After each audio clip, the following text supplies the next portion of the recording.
Buenos días o buen día tengan todas y todos. Bienvenidos y bienvenidas a Deconstrucción de todos los días. Me alegra mucho recibirlos y recibirlas nuevamente para seguir pensando en este acontecimiento de la mente que llamamos deconstrucción. Y hoy vamos a aproximarnos en algunos capítulos a la deconstrucción como algo que tiene que ver con el lenguaje, con la iteración del lenguaje. Y por eso este título, que también viene de Los márgenes de la filosofía, de Jacques Derrida, el título de este ensayo se llama El suplemento de la cópula. El suplemento de la cópula, la filosofía ante la lingüística. Bueno, ¿con qué va a copular el pensamiento? Con nada menos que la palabra o el concepto del ser, ¿no? Pero acá la pregunta es, ¿qué hay? O sea, ¿qué hay en este espacio que abre la posibilidad de conectarnos con todo lo que es, ¿no? Entonces, nuevamente vamos a ir a tratar de dirigirnos a este espacio, a esta medida, ¿no? Que se abre y sin la cual no habría ser o no habría nada conectado con el ser. Entonces, esto es ahora digamos, el pensamiento propiamente al que nos vamos a dirigir. Bueno, esta palabra tan inofensiva como es ser, ¿qué cosa implica? Implica ante todo una referencialidad. O sea, hay algo fuera de nosotros, algo que podemos definir, ya sea un ser, un ente, una esencia, una presencia, un presente, ¿no? Entonces, la filosofía apunta al empirismo ante todo, a la lengua del ser. Ahí hay algo que es. Ahí afuera hay un discurso dominado por oposiciones. Entonces, pero acá hay un problemita, porque la metáfora que identifica las cosas, ¿no? Esto es como las lágrimas, esto es como las perlas, esto es tal y tal. El lenguaje literal, que en cierta medida siempre es metafórico, pero se vuelve literal, ¿con qué se identifica? Con algo que no es idéntico, se identifica con lo no idéntico. Entonces, ¿qué hace la metáfora? La metáfora compara, ¿no?, estos dos espacios, ¿no? Y, por ejemplo, dice, ella llora o él lloró con perlas en sus ojos, ¿no? Entonces, está comparando las lágrimas con las perlas, pero allá hay algo que nos da mucho placer, un espacio entre perlas, lágrimas, ojos, ¿no? Un espacio no idéntico que promueve y pone en movimiento todas estas figuras retóricas, todas estas palabras referenciales, ¿no? Entonces hay una cópula del pensamiento con lo no idéntico para crear un espacio referencial, pero esto que no es idéntico a sí mismo, o lo no idéntico, no es algo referencial per se. O sea, esta es la gran contradicción. La referencialidad se crea a través de una medida, un espacio que no lo es, que no es referencial. Entonces, el pensamiento, aquí podemos hacer la primera separación, ¿no?, entre el pensamiento y el lenguaje, ¿ok? Son dos cosas diferentes. Pero la filosofía se apropia de esta diferencia y crea un límite de oposición. la oposición entre el pensamiento y lenguaje. ¿Y cómo se apropia de esta diferencia? ¿Cómo hace que el límite se vuelva casi invisible entre pensamiento y lenguaje para así hacerlo totalmente referencial? ¿No? Referencial quiere decir allá hay un ser, es una verdad, es lo que es un ser propio que tiene propiedades, objetivos, etc. Entonces, acá se establecen categorías y las categorías son lingüísticas. No vamos a ir sobre las categorías porque se van a aburrir, pero las categorías del ser, ¿no? Según Aristóteles, ¿no? Se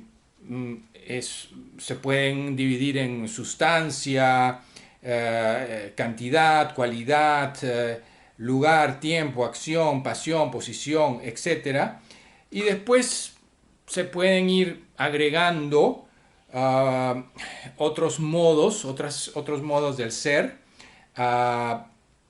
para objetivar aún más esto que llamamos la objetividad del ser, la verdad. O sea, el ser según lo verdadero o lo falso, el ser según la potencia del acto, el ser mismo, etc. Entonces, vemos que estas categorías, ¿no?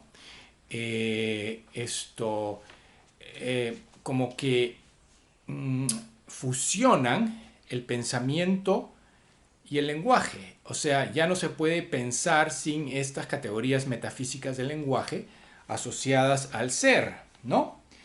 ¿Y qué pasó con lo no idéntico? Pues se limita al máximo porque lo no idéntico interfiere, es como algo no objetivo, es algo sin verdad ni falsedad, es algo que no se opone a nada. Entonces esto interfiere en la lengua filosófica, en los filosofemas, y por ello a través de los siglos se han ido asentando estos filosofemas, estas categorías, y olvidando así esta medida de lo no idéntico, esta diferencia, que es tan importante pensar, que es justamente el límite entre el pensamiento y el lenguaje.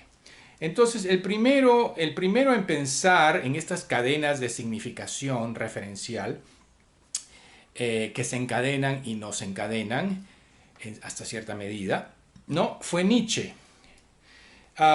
Y dice que bueno, ¿qué nos dice? En estas cadenas, ¿no? Que son arbitrarias, ¿no? Porque hay un espacio, una medida que no es idéntica, lo no idéntico, entonces esto no idéntico pone en movimiento a estas diferencias, pero estas verdades que se crean referenciales resultan arbitrarias. Entonces, según Nietzsche, hay que liberarse de esta ley del significante, ¿no? O sea, ¿qué es la ley del significante? Hay un significante, por ejemplo, la palabra piedra, ¿no? Piedra tiene sonidos, los sonidos van hacia un significado que es la piedra, las propiedades de la piedra, que son duras, los colores, la sustancia de que está hecho, el tiempo que la hace, etc. Y este significado se va a asociar a un referente, algo ahí afuera, ¿no? Que es real y objetivo. Entonces Nietzsche dice que hay un ejército de metáforas, pero este ejército de metáforas, esta cadena de verdades y significados culturales, opera con una identificación justamente con lo no idéntico, con una operación de la imaginación, no tanto del lenguaje, sino de la imaginación. Estas verdades referenciales o empíricas, que se vuelven con el tiempo ya no tan metafóricas, pero como reales, ¿no? Son antes identificadas con la imaginación, con lo no idéntico, con lo no referencial. Y eso, pues, lo dejamos de pensar a través de las categorías aristotélicas. Entonces, la verdad, según Nietzsche, resulta en un abayazamiento, un orden de signos arbitrarios que olvidamos justamente que son arbitrarios, creados por analogías de la imaginación a través de un objeto que no es idéntico, un objeto que no vemos, que no está presente, que no podemos definir y que no es idéntico consigo mismo, ni tampoco está presente consigo mismo, ¿no? Entonces la filosofía se basó, apuntó, ¿no? Se dirigió hacia esta referencialidad lograda a través de la gramática y la lengua, el léxico, la lexicología, ¿no? La referencialidad de las cosas descansa en un principio analógico, metafórico, arbitrario, en el pensamiento, en la imaginación.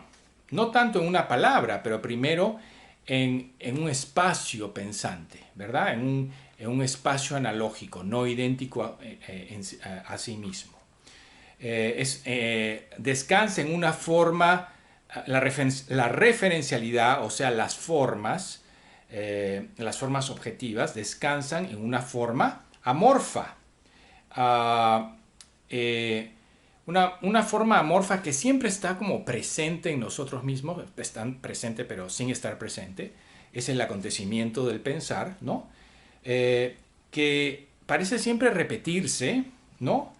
De una forma que no es idéntica a sí misma, como la eterna repetición de lo mismo de Nietzsche, que es una repetición de lo mismo que nunca es lo mismo. Este es el acontecimiento del pensar, ¿no? Entonces, Nietzsche dice que hay que identificar y no olvidar esa heterogeneidad, esa alteridad que altera, ese pensamiento amorfo que impulsa a la imaginación a concebir conceptos y formas.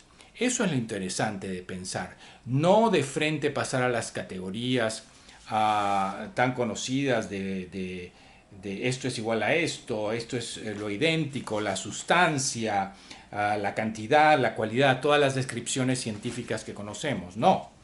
Entonces Nietzsche nos dice, no olvidemos esta heterogeneidad, esta diferencia, esta medida de la diferencia, este espacio, este espaciamiento, esta espacialidad que tiene que ver con el pensamiento, la imaginación, pero no un pensamiento ya dado por una lengua dada, no, un pensamiento antes de que cualquier lenguaje diga eso hay o sí, ¿no? Es algo que a pesar de no tener memoria, siempre se repite. Y paradójicamente todo lo que es, todas las memorias, ¿no? Se pueden borrar y pueden tener diferentes significados. Pero esto que tratamos de olvidar, este pensamiento no idéntico a sí mismo, siempre vuelve en el retorno el eterno retorno de lo mismo, que vuelve con su singularidad y cada vez es heterogéneo, ¿no?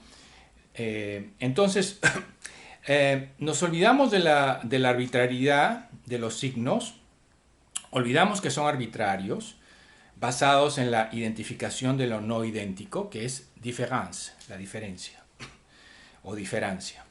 Al establecer el abayazamiento de la verdad a través de los signos, nos olvidamos de esta arbitrariedad, de esta ilusión de que hay un referente y establecemos una ilusión, ¿no? De que hay un referente exterior marcado por ideas. Ideas que nunca son suficientes para establecer referentes absolutos. Siempre falta algo en esta idea, en esta cosa universal, ¿no? Siempre hay algo que no es igual a sí mismo y hay que trabajar nuevamente la idea.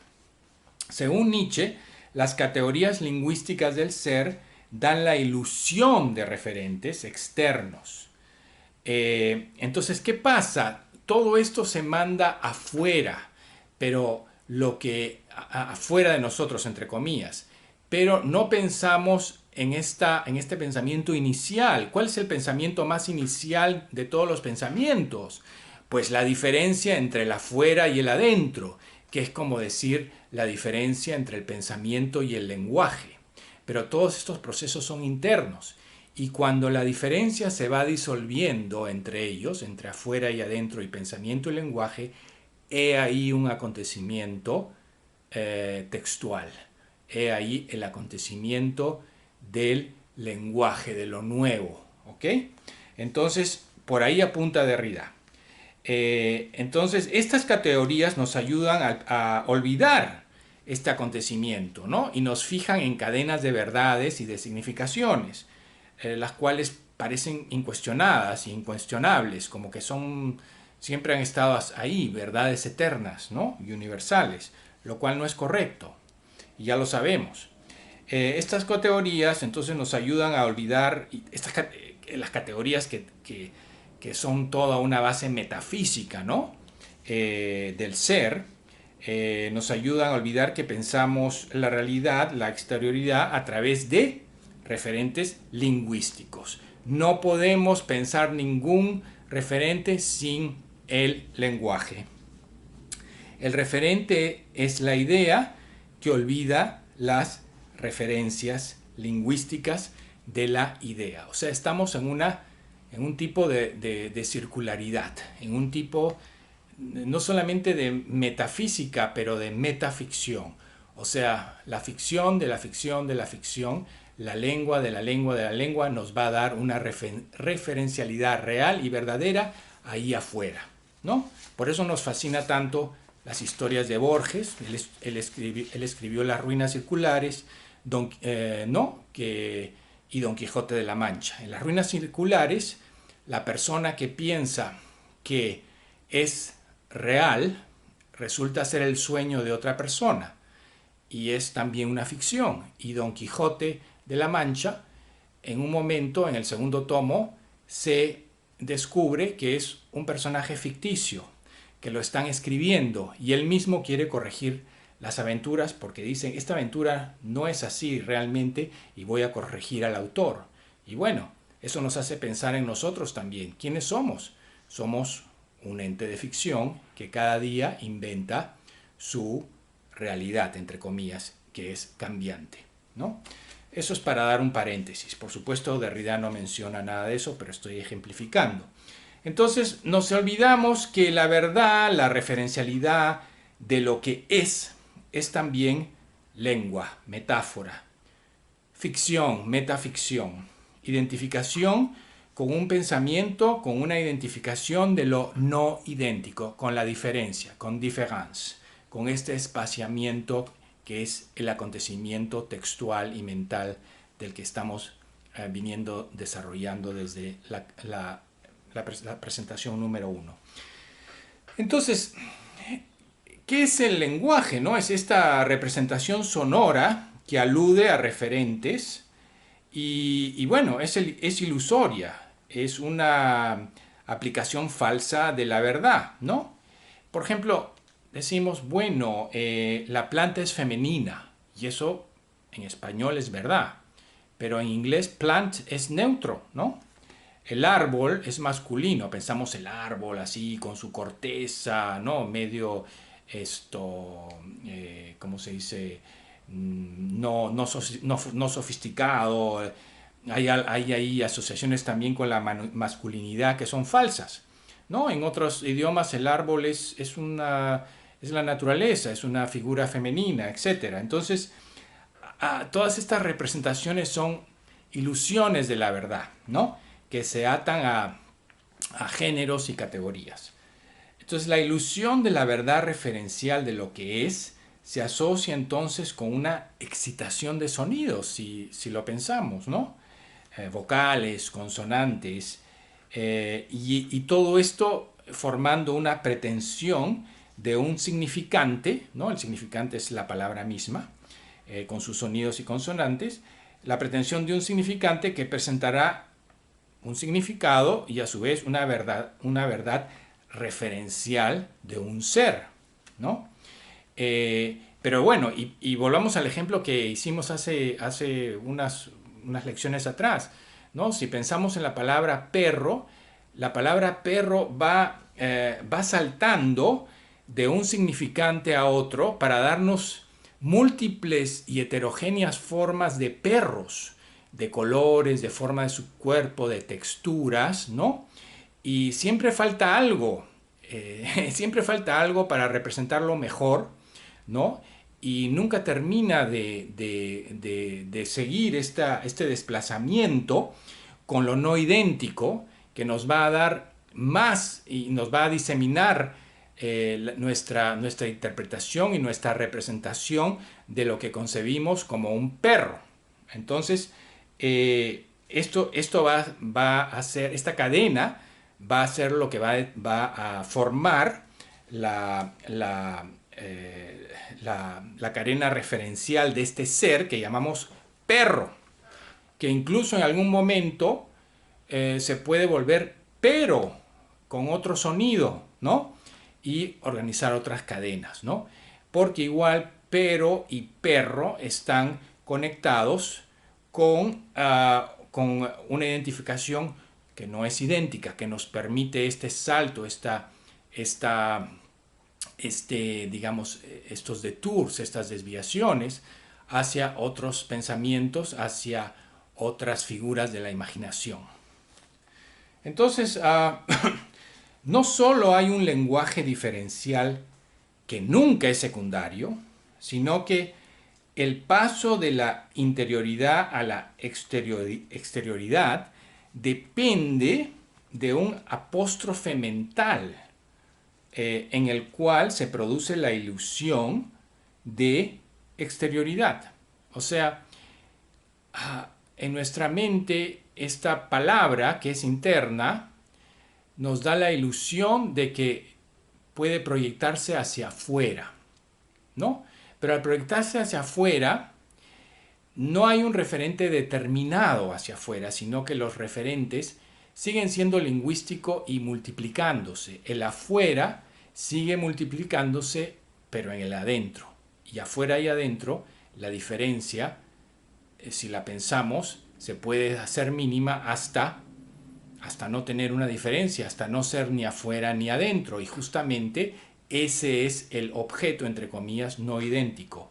Eso es la identificación de lo no idéntico. Ese es el acontecimiento mental, la revelación, que es ¿qué? Es la capacidad del lenguaje, de hablar. Es el lenguaje mismo, ¿no? La capacidad de iterar. Eso es la diferencia, esa es la diferencia, ¿no? Diferencia, diferimiento de las cosas mentales, de las interpretaciones. Entonces, ¿qué cosa es lo que se excluye de la referencialidad? Es justamente esta diferencia entre el afuera y el adentro. La diferencia entre significados ya incluye la diferencia lingüística entre afuera y adentro. Ya eso se reprime y se dice, no, ya estamos pensando afuera. Lo cual no es correcto. Entonces, ¿qué cosa es un apóstrofe? Que lo he usado varias veces. No es tanto como el apóstrofe en inglés, pero tiene algo que ver. El apóstrofe es un cambio. Es un cambio espontáneo, es un cambio sorpresivo, ¿no? Es un cambio de voz, de tono, de significación, puede ser cualquier cambio. Un cambio que justamente se pone en movimiento a través de la diferencia, de la identificación con lo no idéntico. Y así como les dije, ¿no? Hay cambios inmediatos de perros a 1000 razas, a 1000 formas, a 1000 texturas, ¿no? Y lo mismo pasa con el cambio súbito entre el adentro y el afuera, que no notamos. Absolutamente no notamos y creamos la referencialidad. ¿Qué nos ayuda a olvidar esta diferencia? Bueno, todas las categorías del ser que hemos cultivado durante cientos de años, ¿no? Entonces, Nietzsche nos dice que la gramática y la sintaxis, ¿no? El lenguaje, sostienen la edificación metafísica a través de una semántica del ser, a través de una semántica de lo que es, de la referencialidad, ¿no? Y